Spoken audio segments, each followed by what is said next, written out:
주여 어디로 가십니까 하는 말씀을 나눠보려고 합니다.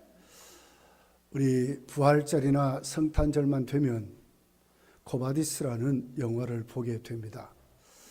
사실 그 영화는 베드로가 로마 네로 황제의 그 핍박을 피해서 로마 선교를 포기하고 다시 초대교회 예루살렘으로 돌아가려고 할 때에 예수님이 다시 베드로 곁을 지나가시다가 베드로가 예수님인 줄 알고 예수님께 물어보는 그 질문이 주여 어디로 가시나이까 이렇게 물었어요. 그때 예수님은 베드로에게 이렇게 대답을 합니다. 네가 버리고 가는 로마의 내 백성에게 내가 그들을 위하여 십자가에 다시 못 박혀 죽으러 간다. 그렇게 예수님이 말씀을 합니다. 사실 이 영화는 원작은 폴란드 소설가 헨리크 시엔키에비치라고 하는 분이 장편 소설을 쓴 내용이에요. 그 원작을 보면 베드로가 가는데 사도 바울같이 강력한 빛이 베드로를 붙잡은 거예요. 그래서 베드로가 거기서 거꾸러집니다. 하늘에서 음성이 들리는 거예요. 그래서 거기서 또 베드로가 예수의 음성을 듣고 회개하고 다시 돌아가 지금 그 바티칸 성당 그 언덕에서 베드로는 십자가에 거꾸로 매달려서 순교되는 장면으로 기록한 것이 코바디스라는 원작이에요. 이것을 조금 각색해서 미국에서 영화로 만든 내용입니다. 사실 우리는 주여 어디로 가십니까 하는 말씀을 들으면 그 영화만 자꾸 이렇게 떠오르는데 오늘 본문에 나와 있는 베드로의 질문은 전혀 상반된 질문으로 그렇게 기록이 되어 있어요. 자, 오늘 36절에 시몬 베드로가 예수님께 질문을 하죠. 주여 어디로 가시나이까? 사실 이 말씀의 배경은 예수님이 이제 십자가를 앞에 두고 목요일 날 제자들 불러서 유월절 만찬을 하게 됩니다. 어깨에 수건을 두르고 그들의 발을 씻겨주시면서 그리고 만찬을 함께 나누면서 이 가운데 나를 팔 자가 있다. 그렇게 하면서 가룟 유다를 지적하고 가룟 유다가 그 현장을 떠나게 됩니다. 그런 후에 오늘 이 본문의 내용입니다. 예수님은 당신이 십자가로 지고 갈 것을 말씀을 하실 때에 사도 베드로가 질문하는 것입니다. 36절은 아주 실감나게 기록이 되어 있어요. 주여 어디로 가시나이까? 예수께서 대답하시되 내가 가는 곳에 네가 지금은 따라올 수 없으나 후에는 따라 지금은 갈 수 없다. 여기에 대답을 베드로가 자신 있게 대답을 합니다. 어찌하여 따라갈 수 없습니까? 주를 위하여 내 목숨을 버리겠나이다. 그러니까 목숨까지 버릴 수 있는 곳으로 나도 따라가겠습니다. 근데 예수님 뭐라 그래요? 지금은 올 수 없다. 이렇게 예수님이 말씀하는 장면이 있습니다. 오늘 베드로는 예수님께 질문한 이 내용은 정말 주님과 함께 하려고 하는 이 같은 베드로의 각오와 결심도 거기 있지만 정말 진심이 담겨 있는 충정도 거기 있지만 사실은 예수님께 대한 아주 넘치는 오해로 지금까지 함께 왔는데 여기서 우리를 버립니까? 하는 내용이에요. 사실 베드로는 여러분 갈릴리 바다의 어부로 살았죠. 예수님께 부름을 받습니다. 사람 낚는 어부가 되라. 조금도 의심하지 않고 권능 있는 주님을 만난 베드로는 집도 버리고 모든 것을 버리고 주님을 따랐다고 기록합니다. 예수님 따라다니며 정말 큰 영광도 많이 받습니다. 병든 자 고치시고 난생병 문둥이도 고치시고 소경도 눈을 뜨게 하시고 바람과 파도를 명하니까 바람과 파도가 순종하는 것도 봤습니다. 예수님 계신 곳에는 벌떼 같은 역사가 있었습니다. 인기도 좋았습니다. 먹고 사는 문제가 해결됩니다. 얼마나 인기가 있었는지 가는 곳마다 구름대까지 사람들이 몰립니다. 변화산에 예수님 데리고 갔습니다. 하늘의 문이 열리고 환상도 봤습니다. 예수님이 가는 곳에 귀신도 벌벌 떱니다. 사나와 온 동네가 포기한 귀신 있는 자를 예수님이 가시니까 그가 스스로 고백을 합니다. 당신은 누군 줄 내가 압니다. 예수님 명할 때에 그 귀신 속에 들어있던 군대 귀신이 돼지떼로 들어가서 돼지떼가 몰살하는 장면도 예수님이 거기서 몸소 체험하게 됩니다. 이분이 누구신지 죽은 자도 살리는 나사로가 살아나는 기적도 경험하게 됩니다. 깜짝 놀라는 영광이 베드로에게 있었습니다. 주님만 따라다니는 것이 정말 갈릴리 바다에서 고기 잡는 건 게임도 안 되는 것입니다. 여기까지 왔습니다. 3년 6개월입니다. 그런데 주님이 지금 생각지도 않는 말씀을 하는 겁니다. 내가 너희를 떠나간다. 내가 가는 곳은 너희를 도저히 올 수 없다 하는 것을 지금 베드로에게 말씀할 때에, 제자들에게 말씀할 때에 베드로는 거기서 뭐가 생겼습니까? 세상에 이럴 수가 있는가? 집도 버리고 다 버렸는데 이럴 수가 있는가? 그 같은 베드로의 질문이 기록이 되어 있는 것을 보게 됩니다. 마태복음 19장에 가서 보면 부자의 비유를 하지요. 천국 누가 가느냐? 그러면서 부자가 낙타가 바늘구멍으로 들어간 것보다 어렵다는 거예요. 그런데 하나님으로는 할 수 있습니까? 그랬더니 이 걱정이 생겨버렸어요. 세상에 성공한 사람도 못 간다는데 어떻게 됩니까? 그러면 도대체 우리는 뭡니까? 다 버리고 주를 따랐는데 우리는 뭐가 없습니까? 하는 것으로 마태복음 19장에 베드로의 질문이 거기 나와 있어요. 바로 이것입니다. 베드로는 예수님을 따라 나왔지만 참된 예수님의 가지신 그 사명의 목적을 몰랐기 때문에 오늘 베드로는 인간적인 욕심으로, 인간적인 열심으로, 인간적인 자기의 그 열정으로 죽는 데까지 내가 따라가겠습니다. 왜? 포기할 수 없다는 거예요. 이것이 오늘 주여 어디로 가시나이까 하는 질문의 내용을, 거기에 나와 있는 뉘앙스를 그렇게 말씀을 하고 있습니다. 사실 우리가 사복음서를 읽어보고 신약성을 읽어보면 오늘 베드로같이 이렇게 질문한 사람들은 베드로 혼자가 아니에요. 여러분 요한복음 11장을 가서 보면 나사로가 죽게 된 것을 듣습니다. 그런데 이상한 일이 벌어졌어요. 분명히 요한복음 11장에는 예수님을 사랑하는 자, 예수님도 그를 사랑했다고 그랬어요. 사랑한 자가 죽게 됐다는 소식은 빨리 가야 되잖아요. 그런데 오히려 예수님은 그곳에서 이틀을 유예했다고 그랬어요.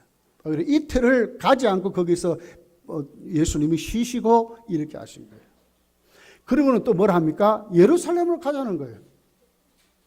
도저히 생각지도 않는 말들을 그렇게 하고 예루살렘으로 다시 가자고 그렇게 하는 거예요. 조금 전에 어떻게 됐습니까? 예수님이 그 예루살렘에서 오늘 나사로의 집으로 나오는 것은 어떤 것이었냐면은 정말 핍박과 환란이 예수님을 어렵게 했기 때문에 오늘 거기서 나오는 것이었습니다. 그런데도 예수님이 또 다시 가자는 거예요. 이렇게 지체하면서 예수님이 4일이 걸렸어요. 4일. 그래서 나사로가 죽은 지 이미 나흘이 됐더라. 이렇게 성경 기록하는데 거기에 도마에 열심 있는 말이 있어요. 요한복음 11장 16절에 있는 말씀입니다. 디도모라 하는 도마가 다른 제자들에게 말하되 우리도 주와 함께 죽으러 가자 하니라. 빈정되는 말이 아니에요. 진짜로 죽는 자리까지 우리도 가자. 왜? 조금 전에 그들이 온 그 예루살렘으로 가게 되면 사실은 죽을지도 몰라요. 거기로 예수님이 가자 하니까 그가 가자고 하는 내용으로 이렇게 기록되었어요. 자, 이렇게 도마가 가자고 하는, 자, 예루살렘으로 다시 가자고 하는 이 말에 찬동하는 것이 여러분 예수님의 뜻을 똑바로 알고 찬동하는 그겠습니까? 아니에요. 인간적인 욕심 때문에 이렇게 된 거예요. 그렇게 해서 대반 7절, 8절, 하반절서부터 보면 예수님 뭐라고 그래요? 아직 낮이니까 낮 있는 동안 괜찮다. 그렇게 해서 예수님이 십자가를 지기 전까지는 절대로 우리를 해할 자가 없다는 것으로 예수님이 그렇게 말씀했어요. 조금 후에 죽은 나사로를 살릴 수 있는 능력의 생명의 주님 되심을 모르는 사람들의 말이 그들이 예수님을 따르면서도 갖고 있는 열심이 뭐예요? 전부 인간적인 욕심과 어떻게 보면 인기 위주의 말들이었다는 거예요. 제자들 속에 우리도 함께 죽으러 가자 이렇게 한 것이 정말 죽으러 가려고 하는 것이 아니라 인간적인 욕심으로 일어났던 그런 말들이었다는 거예요.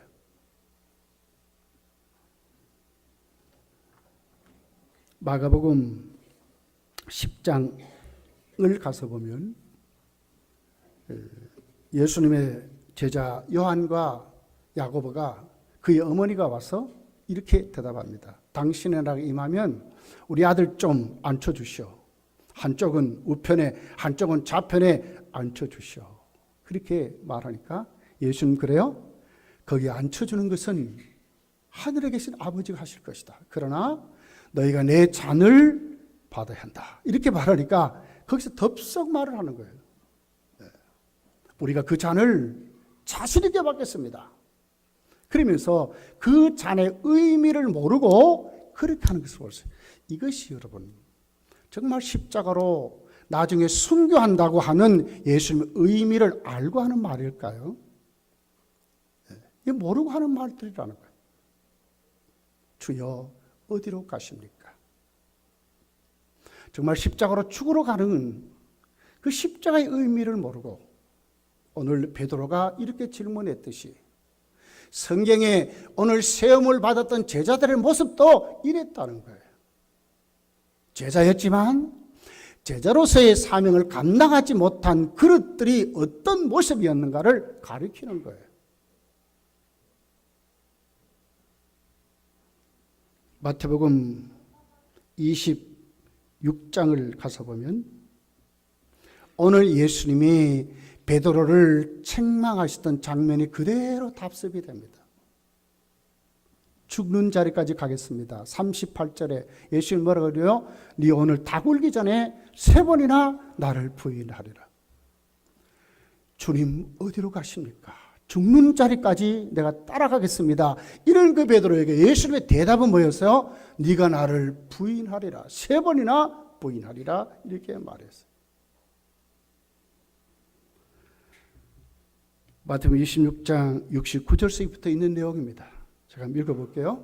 베드로가 바깥들에 앉았더니 한 요정이 나와 이르되 너는 갈릴리 사람 예수와 함께 있었도다 하거늘 베드로가 모든 사람 앞에서 부인하여 이르되 나는 네가 무슨 말을 하는지 알지 못하겠노라 하여 앞문까지 나아가니 다른 요정이 그를 보고 거기 있는 사람들에게 말하되 이 사람은 나사렛 예수와 함께 있었도다 하며 베드로가 맹세하고 또 부인하여 이르되 나는 그 사람을 알지 못하리라 하더라.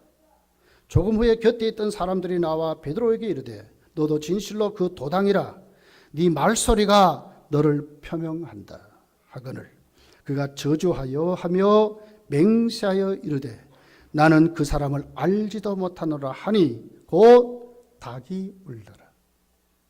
예수님 십자가에 치시려고 고초를 받으려고 붙들려 갔습니다.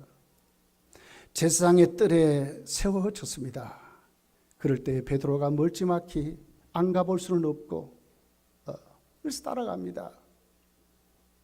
따라가는 그 베드로를 향하여 한 여종 하나가 나타나서 너 예수 당이지? 너 예수 따랐다 했던 예수 제자지? 하니까 거기서 말하는 겁니다. 거기서 뭐라고 해? 모든 사람 앞에서 부인했다고 그랬어요. 나는 네가 하는 말을 내가 못 알아듣겠다. 네 무슨 말하는지 모르겠다. 나는 그 사람과 상관이 없다고 말합니다. 또 자리를 옮겨서 앞문 쪽에 갑니다. 그랬더니 또 여종 하나가 또 사람들 앞에서 또 얘기합니다. 너 맞다 말이야. 내가 봤는데 그렇게 얘기하니까 또 거기서 이제는 뭐가 나와요? 맹세하여 부인했다고 그랬어요. 그래서 어떻게 합니까? 또 자리를 피했는데 거기는 사람들이 집중적으로 공격합니다. 너 말투가 예수와 똑같아. 너 확실히 맞아. 그러니까 뭐예요? 저주하며 맹세했다고 그랬어요. 이것이 베드로의 모습이었어요. 주여 어디로 가십니까?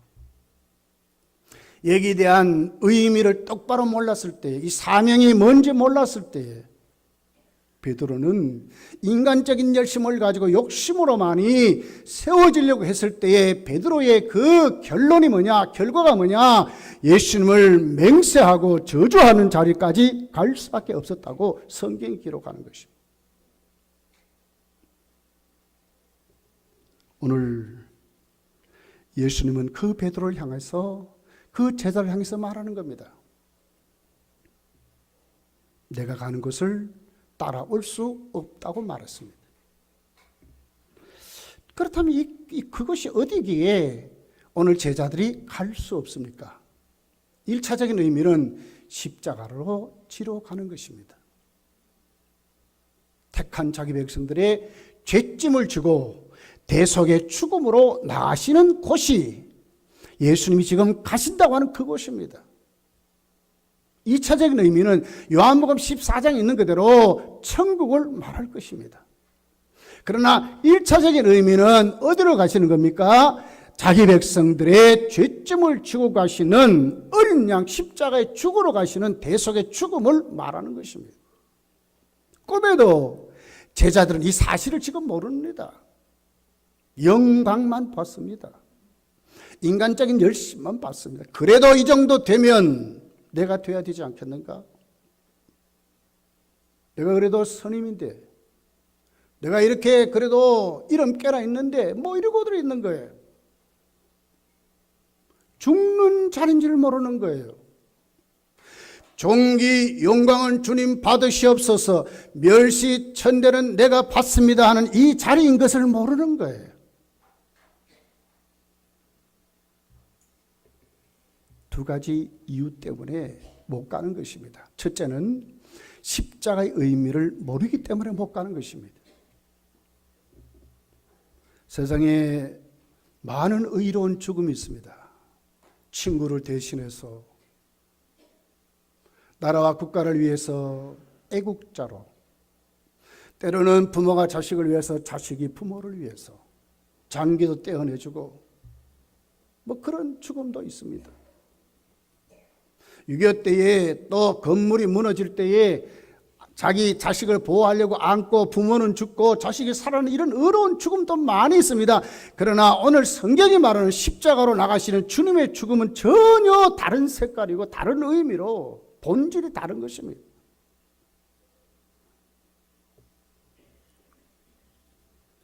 예수님의 십자가는 죄짐을 지는 것입니다. 여기에 무슨 명예가 있고 여기 무슨 인간적인 영광이 있습니까? 하나님께는 영광이지만 눈에 보이는 것은 실패요. 갈라디아서는 저주를 치셨다고 그랬습니다.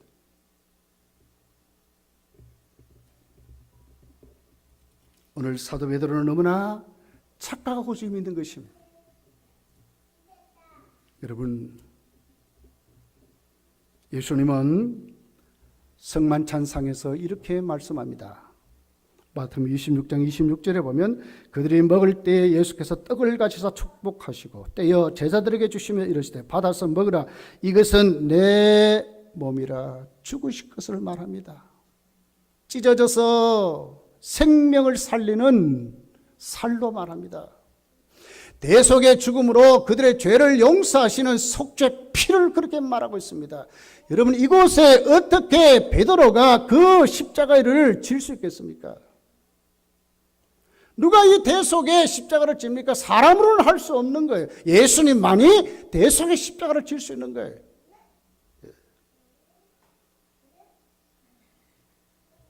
두 번째는 베드로는 자신을 몰랐습니다. 조금만 있으면 1년도 아니고 2년도 아니고 24시간이 지나기 전에 예수님을 부인하고 맹세하고 저주까지 할 수밖에 없는 자신을 너무너무 몰랐다는 거예요. 너무나 연약하고 나약한 존재인 것을 몰랐어요. 사탄이 충동질만 하면 사탄의 도구로 쓰임받을 수밖에 없는 연약한 존재인 것을 몰랐어요. 마태복음 16장에 있잖아요. 가이사라 빌립보에 제자들을 데리고 갑니다. 거기는 로마 화대에 있는 도시입니다. 우상이 즐비하고 수많은 세상의 문화가 즐비한 그런 동네입니다. 로마 총독의 관저가 거기에 있습니다. 예수님 거기로 데려가 사람들이 나를 누구라 하느냐. 그리고 예수님은 베드로에게 질문합니다. 멋있는 질문하고 칭찬도 받았습니다. 그런 다음에 예수님 뭘 해요? 내가 앞으로 죽을 것이다. 그리고는 다시 살아날 것이다. 핍박을 받아서 그 예수님의 십자가의 죽음을 말씀할 때에 베드로가 뭐라 그래요? 그럴 수 없습니다.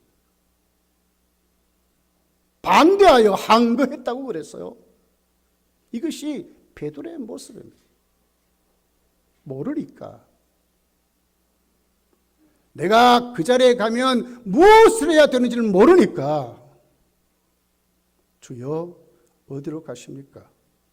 왜 우리를 떼놓고 갈랍니까? 지금까지 이래놓고 우리 다 버리고 왔는데 주께 올인했는데 이게 무슨 짓입니까? 이렇게 지금 질문하는 거예요.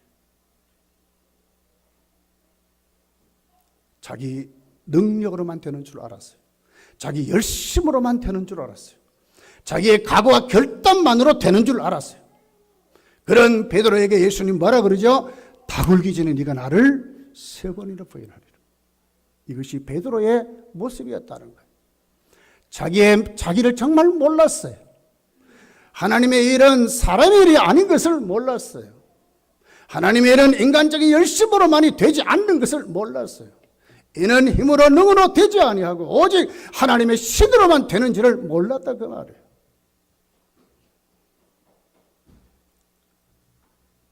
여러분, 오늘 우리가 하나님 앞에 우리의 모습을 어떻게 내어놓아야 하겠습니까? 열심도 있어야 됩니다. 열정도 있어야 됩니다.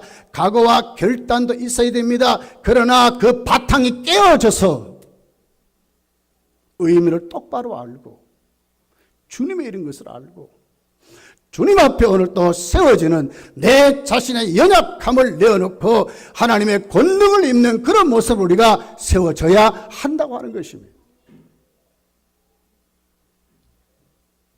36절에 이렇게 예수님은 다시 말씀합니다. 내가 가는 곳에 네가 지금은 따라올 수 없으나 어떻게 해요? 후에는 따라오리라. 이게 무슨 말이에요? 그러나 따라올 수 있다고 말씀을 합니다. 무슨 얘기입니까?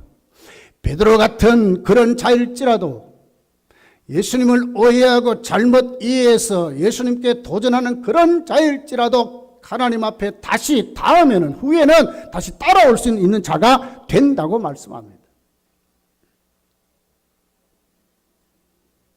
여러분, 오늘 이것은 우리에게 무엇을 말하죠?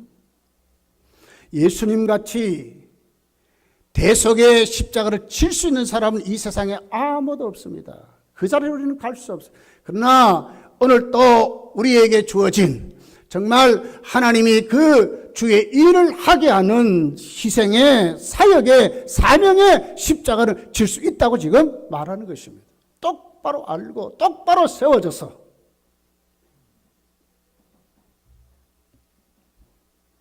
마태복음 16장 24절에 보면 이렇게 말하면 누구든지 나를 따르거든 자기를 부인하고 자기 십자가를 지고 나를 따를 것이라. 그렇게 뭐예요? 내 자신을 부인할 줄 알고 오늘 또 나에게 주신 사명의 희생의 십자가를 지고 따라갈 수 있다 그 말이에요. 사명의 십자가가 무엇인 줄 알고 희생의 십자가가 뭔 줄 알고 이름 그대로 십자가입니다. 여러분 십자가.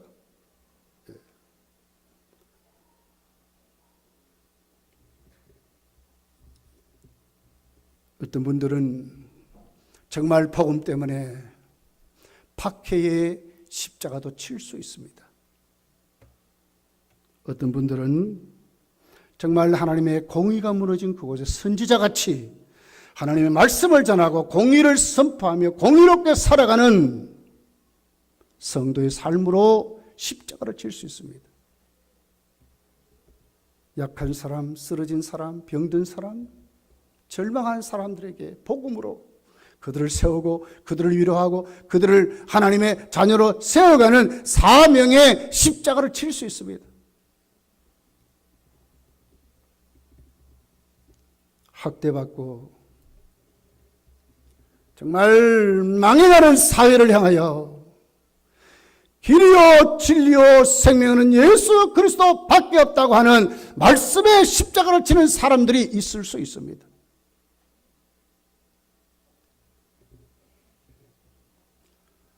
깨어지고 부서져서 희생의 십자가가 무엇인지 똑바로 알면 오늘 우리도 어디로 갈 수 있습니까? 후에 나 있는 곳에 나를 따라올 수 있다고 하는 말씀이 우리의 것이 될 수 있다고 하는 것입니다. 여러분, 예수님은 요한복음 14장부터 보면 예수께서 십자가를 지고 난 다음에 하나님께로 가는 장면을 설명하고 그리고 예수님 다음으로 오실 보혜사 성령을 이렇게 설명을 하고 있습니다. 내가 아버지께로 구하겠으니 그가 또 다른 보혜사를 너희에게 주사 영원토록 너희와 함께 있게 하리니 너희 보혜사 곧 아버지께서 내 이름으로 보내실 성령 그가 너희에게 모든 것을 가르치고 내가 너희에게 말한 모든 것을 생각나게 하리라. 어디로 가야 돼요?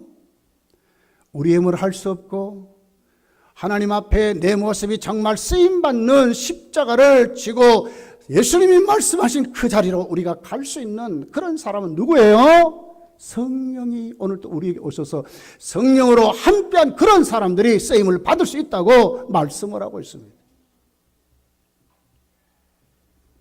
사도행전 2장에 보면 제자들이 진짜 쓰임받는 그 시간과 기회와 장소가 시작이 됩니다. 진짜 예수께서 가신 그 길을 가는 그 시초가 어떻게 시작이 됩니까? 베드로의 열심이었습니까? 깨달음이었습니까? 그들의 결심입니까? 그들의 용단입니까? 그들의 외침입니까? 아니에요. 무엇으로 됐어요? 성령이 오심으로 됐어요. 인간의 힘으로 할 수 없고 성령이 함께할 때 이 일을 이루었다고 성경이 기록하였습니다. 무엇부터 달라졌어요? 말이 달라졌어요. 마음이 열려서 담대하게 됐어요. 무엇으로? 성령으로.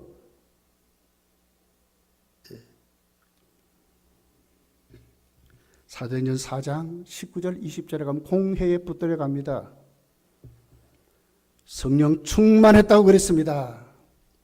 그들은 그 공회원들 앞에 자신 있게 말합니다. 위협하고 살기자 등등 예수의 이름으로 하지 말라고 하는 그들 앞에 자신 있게 말합니다.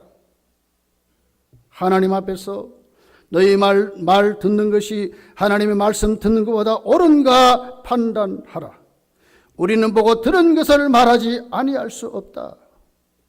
우리는 보고 들은 것을 말하지 아니할 수가 없다는 거예요. 하나님 앞에 한번 판단해 보라고 자신 있게 말씀하는 그들을 봐요.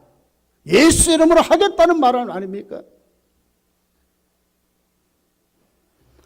사도행전 5장 18장 40절에 가서 보면 그들은 감옥에 두더라고 매도 맞습니다. 7장에 가서 보면 스데반이 돌에 맞아 죽습니다. 사도행전 12장 2절에 보면 사도의 첫 순교한 자 야고보가 목 잘려서 순교하는 자리가 있습니다. 이 모든 것을 굴하지 않고 오늘 이들은 복음을 전하는 사람이 됩니다. 사랑하는 성도들이여, 예수님이 지신 십자가는 명예도 없습니다. 그의 죽음에는 아무도 대가가 지불되지 않았습니다. 물론 하나님은 그의 백성들을 구원하시는 방법으로 이용했지만 세상적으로 육적으로는 아무도 대가가 없었습니다. 이 자리가 십자가의 자리입니다. 우리가 정말로 오늘 우리는 장로를 세우고 안수제를 세우고 권사를 세웁니다. 이 자리가 어떤 직입니까? 중직자라고 말합니다. 무거운 짐을 진 자라고 말하고 있습니다. 책임감 있이, 여러분 장님이라는 단어가 뭡니까? 안수하여 그 직을 준다 이 말이거든요. 어떤 직을 받습니까? 명예직입니까? 특권의 직입니까? 아니에요. 어떤 직입니까? 주님과 함께 희생으로 사명 감당할 때 죽는 순교의 자리까지 내가 간다 그 말 아닙니까? 주의 일에는 내 몸도 내 마음도 내 물질도 내 모든 것 다 드릴 수 있는 그 자리. 아브라함아, 네 독자 이삭을 바치라는 그 자리. 이것이 바로 사명의 자리인 것입니다. 사사롭게 찍으면 안 됩니다. 하나님 은혜에 놓아가지고 이 자리가 어떤 자리인지 정말 교회를 짊어지고 갈 수 있는 이런 자리인 것을 깨달은 그 사람들에게 자기의 무능을 알고 자기의 어리석음을 알고 자기의 연약함을 알고 성령 받아야 되는구나, 능력 받아야 되는구나, 성령이 임하면 권능이 우리에게 부어져서 증인된다는 말씀을 믿고 그 자리에서 교회가 어려우면 기도할 줄 알고 우리에게 오는 수많은 어려움이 올 때 하나님께 엎드릴 줄 아는 그 사람들, 하나님의 은혜를 간구하는 그 사람들, 문제가 터지면 먼저 기도할 줄 아는 그 사람들, 하나님의 신이 함께해서 하나님의 성령이 함께해서 능력 가운데 은사를 주시고 은혜를 주시고 능력을 부어서 그들을 사용하실 그런 사람들을 여러분 우리가 뽑고 세워야 될 줄 믿습니다. 초대교회는 사도행전 6장에 보면 처음으로 임직자를 세울 때에 어떤 사람 세워? 성령과 지혜와 칭찬 듣는 사람을 세웠다 그랬어요. 우리 이런 사람들을 세워야 합니다. 바울 사도는 목회론에 아주 분명히 뚜렷하게 말했어요. 디모데전서 3장 2절부터 있는 내용이에요. 그러므로 감독은 책망할 것이 없으며 한 아내의 남편이 되며 절제하며 신중하며 단정하며 나그네를 대접하며 가르치기를 잘하며 술을 즐기지 아니하며 구타하지 아니하며 오직 관용하며 다투지 아니하며 돈을 사랑하지 아니하며 자기 집을 잘 다스려 자녀들로 모든 공손함으로 복종하게 하는 자라야 할지며 사람이 자기 집을 다스릴 줄 알지 못하면 어찌 하나님의 교회를 돌보리요. 새로 입게 한 자도 말지니 교만하여서 마귀를 정죄하는 그 정죄에 빠질까 하며 또한 외인에게도 선한 증거를 얻는 자라야 할지니 비방과 마귀의 올무에 빠질까 염려하라. 이와 같이 집사들도 정중하고 일거이윤하지 아니하고 술에 임박이지 아니하고 더러운 일을 탐하지 아니하고 깨끗한 양심에 믿음의 비밀을 가진 자라야 할지니라. 이에 이 사람들을 먼저 시험하여 보고 그 위에 책망할 것이 없으면 집사의 직분을 맡길 것이요. 여자들도 권사를 말하는 거예요. 이와 같이 정숙하고 모함하지 아니하며 절제하며 모든 일에 충성된 자라야 할지니라. 또렷한 성령으로 변화된 이런 사람들을 세울 것을, 그리고는 그들이 가는 곳에 가정도 잘 다스리고 세상 가서 칭찬 듣고 하나님의 공의와 복음으로 세워진 그 사람들, 세상 문화에 임박히지 않는, 술에 임박히, 이 세상 문화를 말하거든요. 가치관이 바뀐 그 사람들. 디도서를 읽어보면 디도서 1장 5절부터 이렇게 나와 있어요. 내가 너를 그레데에 남겨둔 이유는 남은 일을 정리하고 내가 명한 대로 각성의 장로들을 세우게 하려 함이니 책망할 것이 없고 한 아내의 남편이며 방탕하다는 비난을 받거나 불순종한 일이 없는 믿는 자녀를 둔 자라야 할지니라. 감독은 하나님의 청지기로서 책망할 것이 없고 제 고집대로 하지 아니하며 급히 분내지 아니하며 술을 즐기지 아니하며 부타하지 아니하며 더러운 이득을 탐하지 아니하며 뚜렷하게 제시되어 있어요. 주여 어디로 가십니까? 이것이 끝까지 주님으로 내가 내 욕심과 내 명예와 내 특권을 자랑하는 자리가 아니라 나도 주님같이 희생하고 섬기고 죽는 그 자리, 교회를 위해서 헌신하는 그 자리, 그걸 알지 못하고 심심하면 못하겠습니다 이런 자리가 아니라 정말 충성하는 그 자리. 그래서 여러분도 다 하나님 앞으로 우리 교회에 많은 임직자들이 일어나기를 예수님 축복합니다.